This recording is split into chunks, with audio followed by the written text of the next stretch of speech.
Bonjour à tous, je suis Gilles Mancian, je vous salue aujourd'hui, j'espère que vous passez une très bonne journée. Si on est toujours dans cette pleine lune, les pleines lunes, essentiellement c'est des pleines lunes, nouvelle lune, c'est 3 jours avant, 3 jours après, et comme tous les portails, généralement il y a toujours une extension, c'est pas dans les contours sont assez doux de toutes ces choses. Il faut aussi comprendre que tous les portails de lumière qui sont en train de s'ouvrir et qui continuent de s'ouvrir restent ouverts maintenant. À une époque, ils s'ouvraient, ils se fermaient.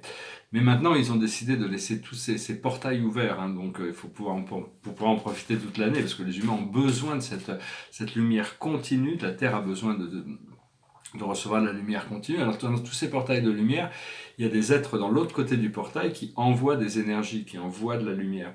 Mais mais ils ont besoin de nous informer, parce que s'ils ne nous informent pas, on ne peut pas tourner notre conscience pour le recevoir directement. Alors ce qui se passe, c'est que c'est la planète qui les reçoit, les minéraux, les végétaux, les animaux qui la reçoivent, et après elle est rediffusée. Mais quand on peut tourner notre conscience vers un portail de lumière, en l'ouvrant, on peut le prendre à l'ouvrir aussi, à ouvrir les portails, euh, il y en a qui sont déjà ouverts, mais enfin on peut toujours en ouvrir aussi. Et à ce moment-là, on le reçoit directement, hein, donc c'est important de continuer à faire ces exercices, travailler avec ces énergies cosmiques, hein, parce que savoir que bon, on se prépare pour une renaissance, une résurrection collective, et il y a deux archanges qui sont les maîtres de cette, qui sont les parrains, disons, les marraines de cet éveil. Du côté masculin, c'est l'archange Michael, qui est un des plus grands archanges. C'est un archange extraordinaire, c'est un être extraordinaire, Michael. Et c'est l'archange Aurora, que Homère a noté Aurore aux doigts roses, aux cheveux blonds. Et donc, c'est Aurore. Aurore, c'est elle qui amène la lumière le matin, hein. Moi, je l'ai rencontrée, enfin, pas sous une forme pas sous une forme physique, mais cette arrivée où les étoiles disparaissent et la lumière du soleil englobe la Terre, c'est quelque chose d'extraordinaire. Donc vraiment, c'est eux qui amènent cette nouvelle énergie, hein. Donc, faut travailler avec toutes ces entités qui sont en assistance par rapport. De toute manière, on n'a pas le choix. Il faut savoir qu'on n'a pas le choix, Dieu n'a pas le choix, les êtres supérieurs n'ont pas vraiment le choix. On suit tous la voie. Enfin, pour Dieu, c'est un peu différent. Lui, il doit suivre aussi sa voie, la voie qu'il a choisie pour l'évolution des planètes, des univers. Mais pour nous, une fois on s'est déterminé vers le plus haut bien de tous, on doit toujours choisir ce plus haut bien de tous, en s'incluant nous-mêmes. Alors, je vais tirer 10 cartes avec le Dakini. Oui, c'est encore un moment, moi je me sens un peu dans le noir par rapport à ces choses, et donc quand je cherche la guidance intérieure, on me répond champagne. Donc bon, j'ai confiance qu'il y a quelque chose qui va arriver, qui va débloquer le procédé, sinon je vais être obligé enfin de toute manière, bon, je dois faire confiance de toute manière, mais enfin, j'ai pas encore les éléments qui me permettent de sortir de cette boîte dans laquelle je suis un petit peu, que j'ai un peu hérité ici. Alors la situation pour nous, c'est l'holocauste, c'est-à-dire tout ce qui n'est pas en harmonie avec la voie divine est en train d'être pulvérisé, hein. Donc il y a toutes sortes de choses qu'il faut accepter, de lâcher prise sur ces choses. Autour de cette situation, on a la voie à travers, c'est la clé. C'est la clé qui nous permet de passer à travers, hein. Donc c'est l'intégrité, c'est arriver à éclairer le chemin de quelqu'un d'autre, et aussi tenir la lampe de la vérité, se tenir. Ce que l'on voit devant nous, c'est une bonne carte, c'est une troisième carte majeure, c'est le joker, c'est le zéro, c'est le fou, c'est qui nous permet de faire des sauts quantiques, hein, des sauts quantiques. On va revenir d'ailleurs sur ces cartes.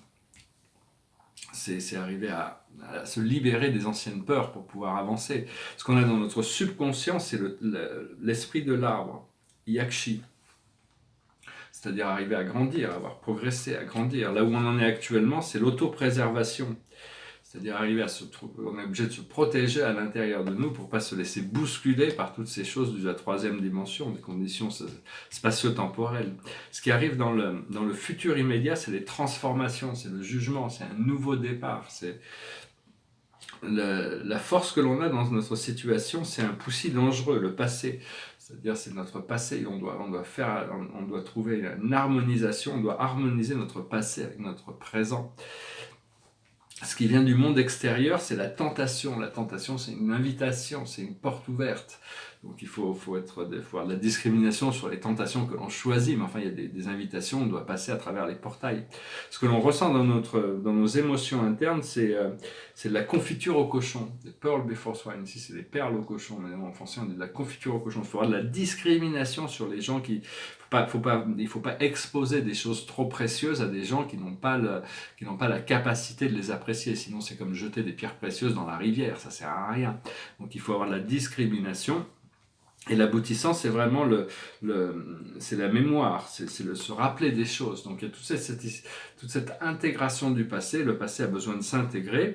Alors, une fois qu'on fait face à l'Holocauste, on accepte de lâcher prise sur toutes ces anciennes choses, cet ancien paradigme, cette troisième dimension qui est en train de s'expurger. On arrive au gardien. Alors le gardien, c'est une expérience mystique.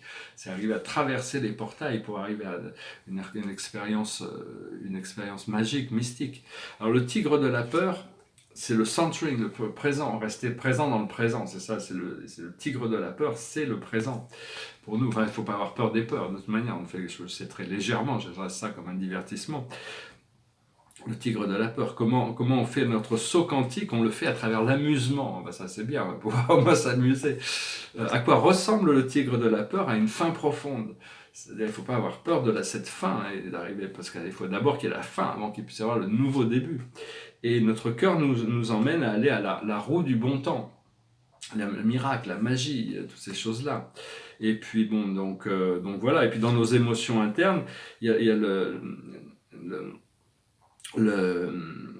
c'est le threefold riddle, c'est-à-dire c'est un puzzle intellectuel, une tentation psychologique qui ne peut pas être résolue psychologiquement. Donc ce qu'il faut, c'est cutting through, il faut arriver à couper à travers. Il faut arriver à couper à travers les choses et faire confiance au cœur. Hein. Donc voilà, et puis ces mémoires, elles vont nous amener à l'oasis dans le désert, à la goutte de cœur. Donc tout ça, il faut avoir confiance, il faut arriver à intégrer ces mémoires qui reviennent pour être intégrées. Il faut avoir de la compassion vis-à-vis de notre passé, de notre moi passé qui était ignorant par rapport à notre moi présent, parce que notre moi présent a appris des expériences du passé, mais c'est plus nous, on n'est plus notre passé. Donc il faut avoir de la compassion vis-à-vis de nous-mêmes.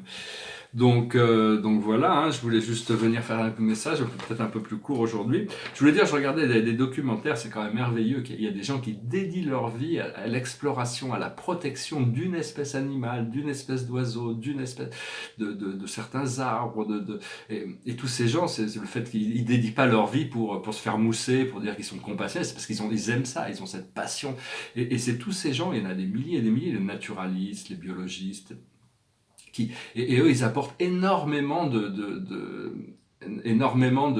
pouvoir à cette transformation, le fait d'aimer le monde naturel, de dédier pour arriver, par exemple, ils en essayent de rapatrier des espèces qui ont été importées, parce que l'homme a importé des espèces dans certaines îles, et donc il y en a qui ont disparu, donc on essaie de rapatrier et de ramener les anciennes espèces qui étaient là localement. Cela dit, de réintroduire des ours et des loups dans la société, c'est pas une bonne idée. Hein. Faut arrêter ces choses-là. Pourquoi pas mettre des crocodiles dans la Seine? Il y avait des crocodiles dans la Seine à une époque. Pourquoi pas remettre des milliers de crocodiles comme ça, et on a réintroduit des dinosaures dans les zones urbaines. Enfin bon, faut quand même rester un peu sensé. Hein. S'il y a plus de loups dans les forêts françaises, c'est pas forcément ça correspond à une époque. Maintenant, il y en a plus besoin.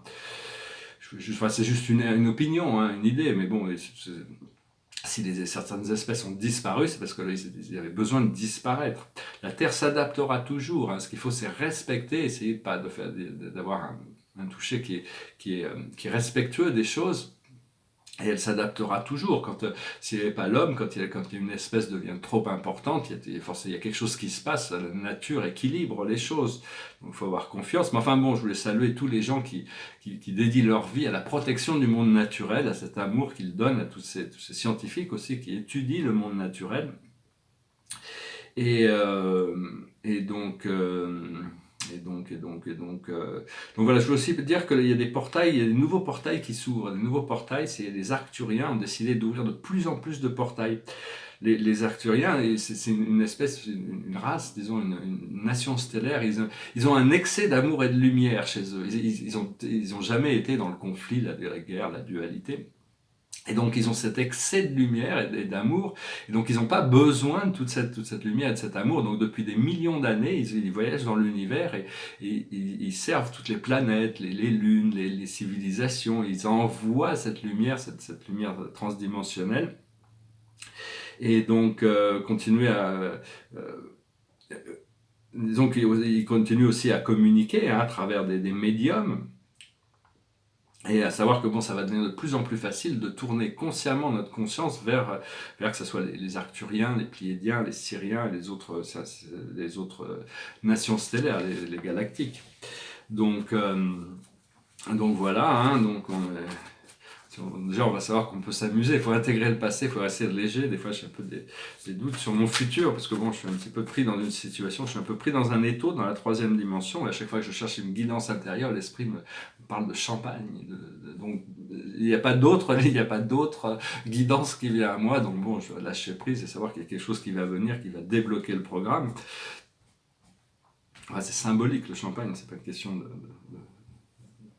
d'aller cultiver du vin, quoi. C'est juste un symbole de la célébration de la liberté.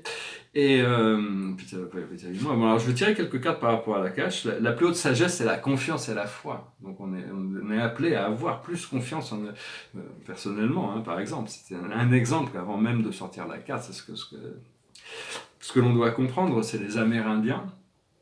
C'est la vie simple, la vie dans un cercle, la connexion aux choses naturelles, aux esprits de la nature. Ce que l'on doit faire, c'est les relations karmiques. Et l'aboutissant, c'est homme-femme. Et on trouve l'harmonisation entre le divin masculin et le divin féminin.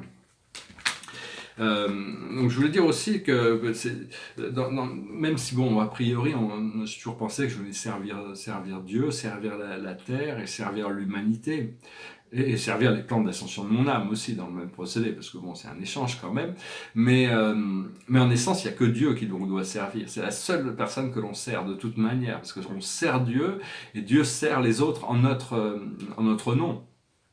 C'est-à-dire qu'en réalité, il n'y a que Dieu ici qui existe. Hein. Donc, au plus on devient conscient de ça, au plus on peut servir. On n'a pas besoin d'avoir la recette de ce que l'on sert. On sert. Et un serveur, c'est pas lui qui cuisine. Hein.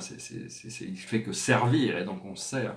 Et le seul titre de noblesse que l'on a besoin, c'est enfant de Dieu, c'est fils ou fille de Dieu. C'est le seul titre de noblesse qui soit véritable, qu'on a vraiment besoin. Tout le reste, c'est pas des illusions, mais enfin, ça fait partie des problèmes de temporalité. Alors, je regardais aussi un documentaire sur parlait de petites choses terrestres, mondaines, sur les intelligences artificielles. Déjà, la robotique et l'intelligence artificielle, c'est deux choses différentes qui, dans le futur, seront très utiles à l'homme. Pour le moment, il y a des problèmes d'éthique, et tous les ingénieurs sont conscients de ces problèmes d'éthique. On peut vraiment rentrer dans un cauchemar avec ces choses-là. Hein. Donc, parce que bon, quand le jour où l'intelligence artificielle sera complètement intelligente et sera pure, elle pourra servir le bien-être collectif et on pourra lui faire confiance. Alors que pour le moment, elles sont programmées pour lutter contre les autres personnes qui font les intelligences artificielles, pour servir certains aux dépens des autres. Où il y en a même qui essayent de créer des intelligences artificielles avec des ambitions de domination pour dépasser l'homme et prendre le contrôle, comme dans le film Matrix. Hein, c'est assez, je pense pas que Dieu permettra ça. Et j'écoutais un ingénieur qui travaille sur l'intelligence artificielle. La plupart de ces gens qui travaillent sur ces projets sont athées. Et donc il essayait d'expliquer que le discours intérieur avec Dieu était une illusion complète. Et donc il voulait remplacer les machines, comme ça on n'aurait plus besoin de spiritualité, on aura des machines partout qui remplaceront ce vide que l'on a. Donc bon, enfin, c'était pas critique, c'est sa croyance. Hein. Donc c'était un peu... enfin bon, faut faire attention. Il y a toutes les ingénieurs sont conscients qu'il y a besoin d'une charte d'éthique très très stricte pour pas se laisser dépasser par ce qu'ils sont en train de faire, hein, même s'ils sont encore un peu à un niveau primitif. Un jour, l'intelligence artificielle et même la robotique sera très très utile. Ça sert déjà dans certains domaines, hein. Et puis bon, voilà, hein, je vais finir avec une chanson.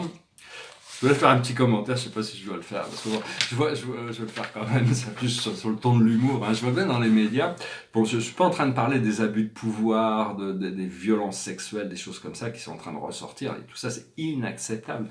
Mais il y a beaucoup, je vois des femmes elles ont eu des relations avec des célébrités, qui les ont séduites parce qu'elles étaient célébrités, ils avaient de l'argent, puis maintenant bon, c'est fini la relation, et maintenant 20 ans après, ils essaient à obtenir de l'argent, en disant, ah il m'a séduite,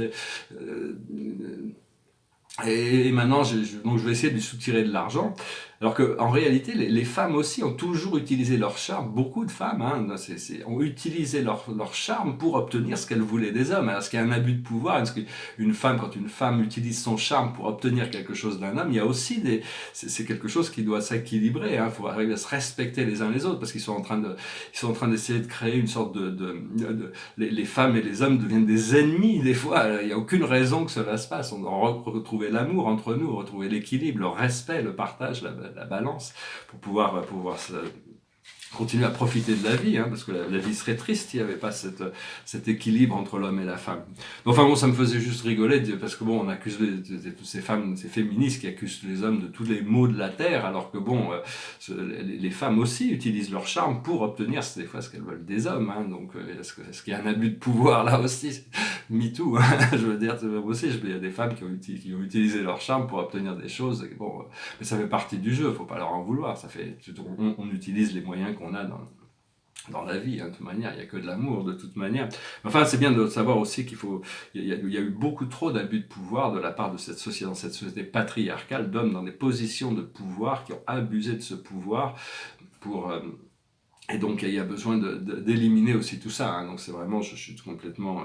c'est pas normal, et la femme doit retrouver sa place dans la société, pouvoir au moins avoir une place et position égale, que ce soit au niveau salaire, au niveau... la femme est beaucoup plus à même pour diriger, elle est beaucoup plus émotionnellement, elle est un petit peu en avance sur l'homme. Pour moi, la femme n'est pas égale à l'homme, elle est un peu supérieure à l'homme, elle est plus belle, elle est plus mature émotionnellement, enfin bon, peut-être pas physiquement, l'homme a peut-être plus de force. Enfin bon, on est complémentaires de toute manière, hein. Je voulais juste, c'est juste quelque chose qui m'avait amusé, je voyais ça m'avait amusé. Je vais finir avec une chanson, et une chanson qui est une chanson qui a fait le tour du monde, une chanson française qui s'appelait en anglais, qui s'appelait My Way, une chanson originale, c'est Claude François, qui s'appelle Comme d'habitude. Et ici c'est un intérieur de 2005, et ici c'est un tableau sur une invocation, hein. Vous voyez, d'ailleurs quand on tourne autour de ce tableau, il change complètement, il est très... parce qu'il y a beaucoup d'or et d'argent. Je vais finir avec cette chanson, puis tirer une dernière carte. It goes like this.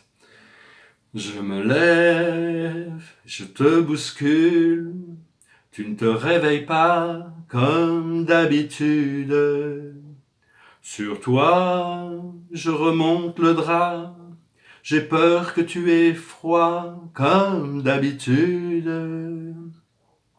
Ma main caresse tes cheveux, presque malgré moi, comme d'habitude. Mais toi, tu me tournes le dos, comme d'habitude. Alors, je m'habille très vite, je sors de la chambre, comme d'habitude. Tout seul, je bois mon café, je suis en retard, comme d'habitude. Sans bruit, je quitte la maison, tout est gris dehors, comme d'habitude. J'ai froid, je relève mon col, comme d'habitude. Comme d'habitude, toute la journée, je vais jouer à faire semblant.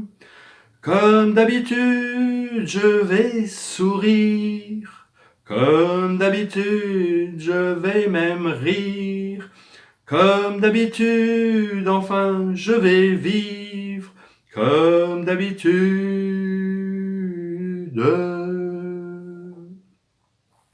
Et puis, le jour s'en ira, moi je reviendrai comme d'habitude. Et toi, tu seras sorti, pas encore rentré comme d'habitude. Tout seul, j'irai me coucher dans ce grand lit froid, comme d'habitude.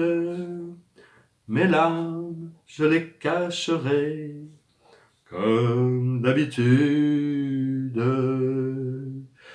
Comme d'habitude, même la nuit, je vais jouer à faire semblant. Comme d'habitude, tu rentreras. Comme d'habitude, je t'attendrai. Comme d'habitude, tu souriras. Comme d'habitude.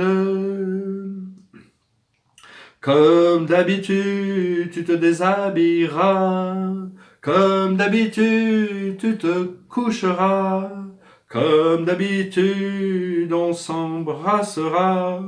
Comme d'habitude, comme d'habitude, on fera semblant. Comme d'habitude, on fera l'amour. Comme d'habitude, on fera semblant. Comme d'habitude, comme d'habitude, on fera semblant. Comme d'habitude, on fera l'amour. Comme d'habitude, on fera semblant. Comme d'habitude. Voilà, je vous remercie d'être resté jusqu'à la fin. J'ai remercié d'aimer, de partager, de commenter, de souscrire. Bon, bien sûr, il faut essayer que la vie ne soit pas une habitude. Il faut essayer de sortir de la routine en couple, sinon on s'ennuie de toute manière. Donc, c'est bien d'arriver là. Puis si on s'entend plus en couple, il faut mieux se séparer avant de perdre cette amitié. Parce que quand on vit en couple, pour moi, à mon avis, c'est que s'il n'y a pas une amitié au départ, la relation ne peut pas être durable. Il faut avoir un respect, une amitié, se traiter comme des hôtes avec...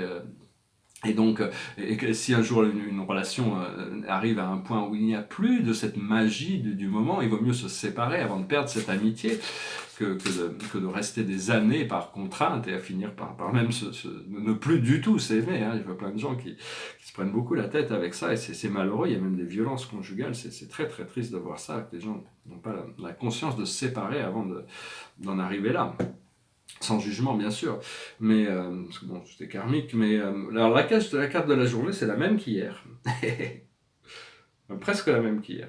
Oui, c'est la même qu'hier. Le page de Raphaël, gentil, aimant, rêveur, sincère. Je crois que c'est la même qu'hier. Situation qui fait naître des émotions nouvelles, nouvelle relation ou invitation à un événement. Votre intuition en dit long. Donc elle a fait son château de sable. Hein. Donc le page de Raphaël, c'est vraiment l'amour inconditionnel. C'est l'habilité à avoir l'expérience de toutes ces nouvelles émotions.